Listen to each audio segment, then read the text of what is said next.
yung kapalit daw ng pagboto sa impeachment ay yung pag-strip away dun sa budget ng mga distrito. May naririnig din ba kayong gano'n? Wala akong pakialam doon kasi wala naman lalapit sa akin dahil alam naman nila yung paninindigan ko eh. Na hindi ako pwedeng sway.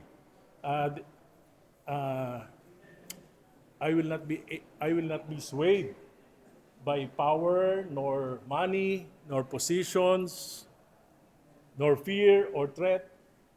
Pero wala po I will not be a pawn to anybody. And naninindigan din kay sir na hindi dapat mapanagot si VP Sara with this comment. Mapanagot siya sa tamang panahon sa ombudsman siguro after. Runs the risk kung sakaling meron ng pananagutan si VP Sara, it runs the risk of allowing her to run for president nang hindi niya pa nasasagot ng mga alleged. Well, there will be a Senate trial. I'm sure that they will have numbers. So, actually, my vote is insignificant in this process. I know that there will be enough votes.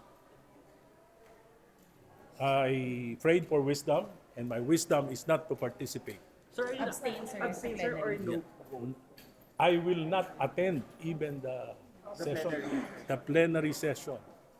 Sir, aren't you worried about the potential optics na namamangka kayo sa dalawang ilog by not taking a stand? Hindi ako namamangka sa ilog ni Duterte o sa ilog ni Marcos dahil ang pupuntahan ng ilog ni Marcos at ni Duterte ay impyerno sa bansang Pilipinas.